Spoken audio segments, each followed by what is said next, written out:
La menace terroriste d'extrême droite est-elle prise au sérieux en France comme au Québec? C'est notre grand angle.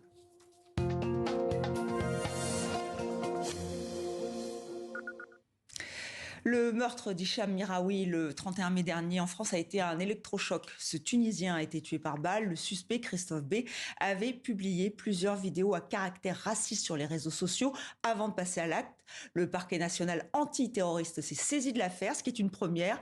Où en est la menace terroriste extrême droite en France et ailleurs? Nous recevons Jean-Yves Camus. Bonsoir. Bonsoir. Vous êtes politologue, spécialiste de l'extrême droite et nous sommes en direct de Sherbrooke au Canada avec David Morin. Vous êtes co-directeur de l'Observatoire sur la radicalisation et l'extrémisme violent. Merci à tous les deux d'être dans ce grand angle. Jean-Yves Camus, déjà une précision sur le vocabulaire ultra-droite, extrême droite. Est-ce que c'est la même chose? Quand faut-il employer un terme plutôt que l'autre? Non, alors ce n'est pas la même chose, et le terme d'ultra-droite est un terme né dans les milieux policiers, dans les milieux de l'antiterrorisme. Pourquoi? Parce que dans les années 90, les renseignements généraux ont reçu l'interdiction de surveiller les partis politiques, suite à un certain nombre d'abus, on va dire. Les RG n'ont plus eu le droit de surveiller les partis politiques légalement enregistrés. Il fallait donc trouver une catégorie, un vocable, pour désigner ces gens qui ont des velléités violentes, qui ne sont pas dans un parti politique inséré dans le jeu électoral et dans le jeu démocratique, et qui appartiennent à la marge, on va dire, à ce qui est à droite de l'extrême droite, si l'on considère qu'il existe des partis politiques qui méritent ce vocable. Donc vous les appelez comment, Jean-Yves Camus, ces groupuscules? Écoutez, je suis bien obligé de les appeler ultra-droite, ça dépend à qui je m'adresse. À l'université, le terme ultra-droite est assez peu utilisé, parce qu'à vrai dire... Connoté. Oui, alors il est connoté comme venant effectivement d'un milieu qui n'est pas le milieu universitaire, et puis la frontière est souvent très mince entre des gens qui peuvent avoir un engagement militant, du côté d'un petit groupe alors ultra justement, et puis éventuellement un engagement politique, donc c'est compliqué, on l'entend bien.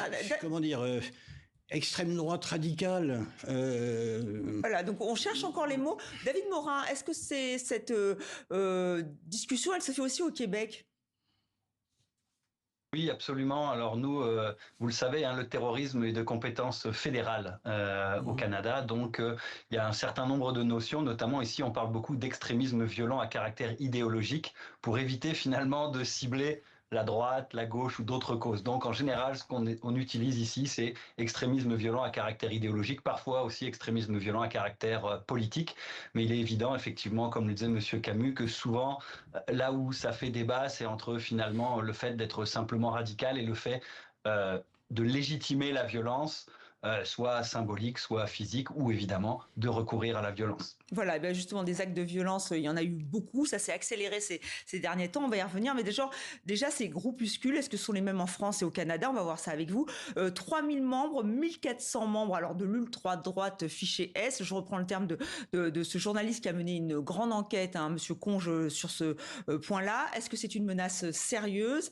Est-ce que ces chiffres, vous les trouvez justes?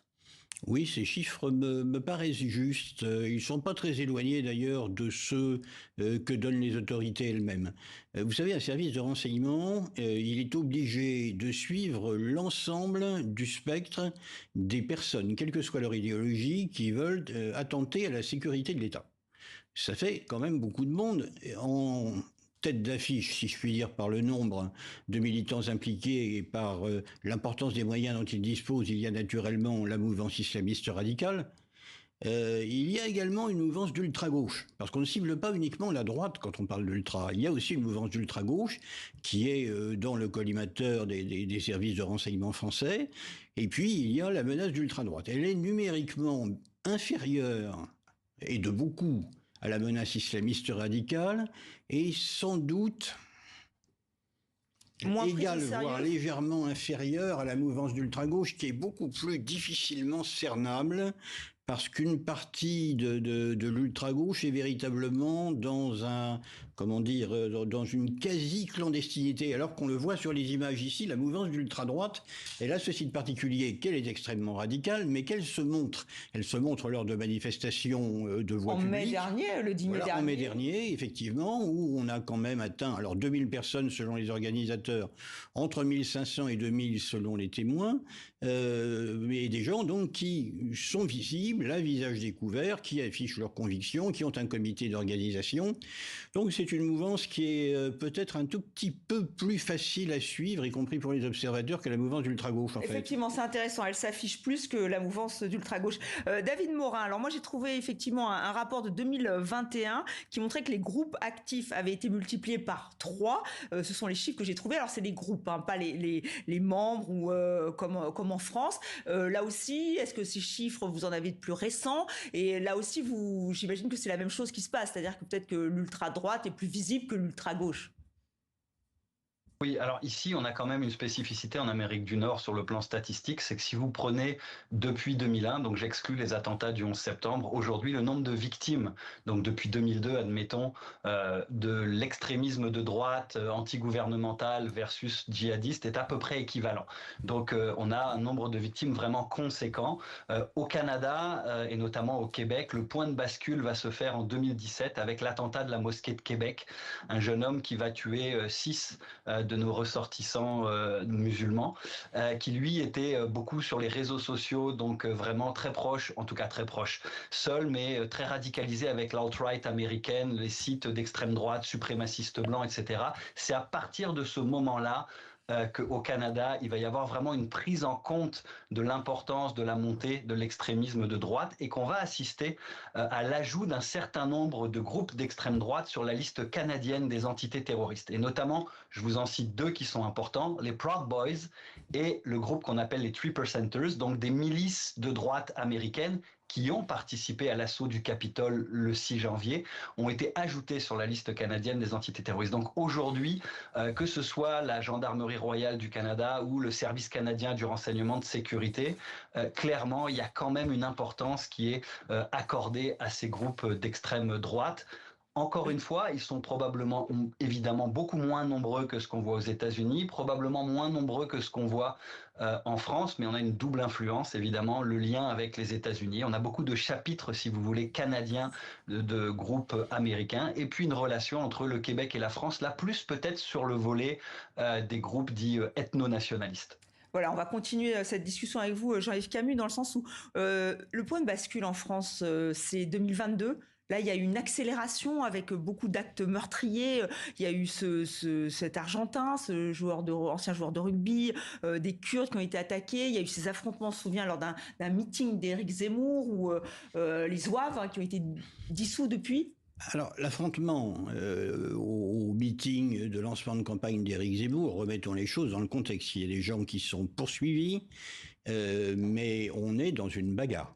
On n'est pas du tout dans un acte terroriste. Ce sont des militants des SOS Racisme qui s'introduisent à Villepinte dans le meeting d'Éric Zemmour et qui déploient une banderole, moyennant quoi ils sont chassés manu militari par des militants d'un groupe d'ultra-droite que Éric Zemmour, enfin son staff, avait laissé rentrer. Il y en a eu, en tout cas cette année, il y en a eu des meurtres racistes, hein, encore une fois, le CNAP pour ce qui est du meurtre de la rue d'Enghien, donc le meurtre des militants kurdes de la rue d'Enghien, l'individu qui a été appréhendé se déclare raciste, mais que l'on sache, il n'est affilié à aucun groupe. Il a d'ailleurs très peu d'historique de réseaux sociaux.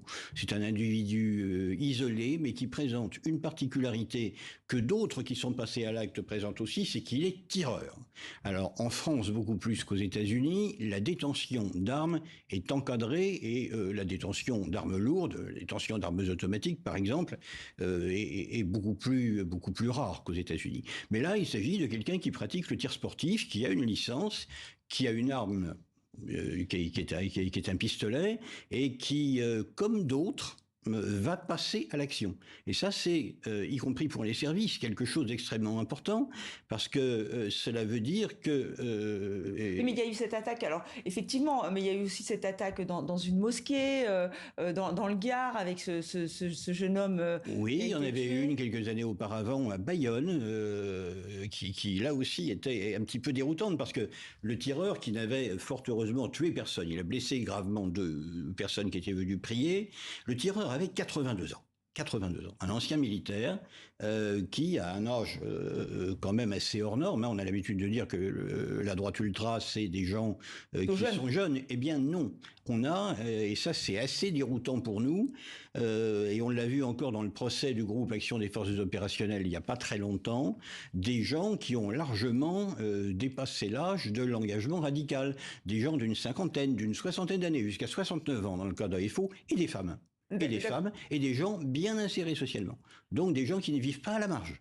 Donc des gens qui ne vivent pas à la marge. David Morin, c'est vrai qu'on se dit plutôt que ce sont des jeunes qui sont beaucoup sur les réseaux sociaux. 6600 pages, groupe, chaîne liées à l'extrême droite. Donc il y a des dénominateurs communs. C'est vrai que là, on vient de parler de personnes plutôt âgées, voire anciens militaires. Est-ce que c'est la même chose ?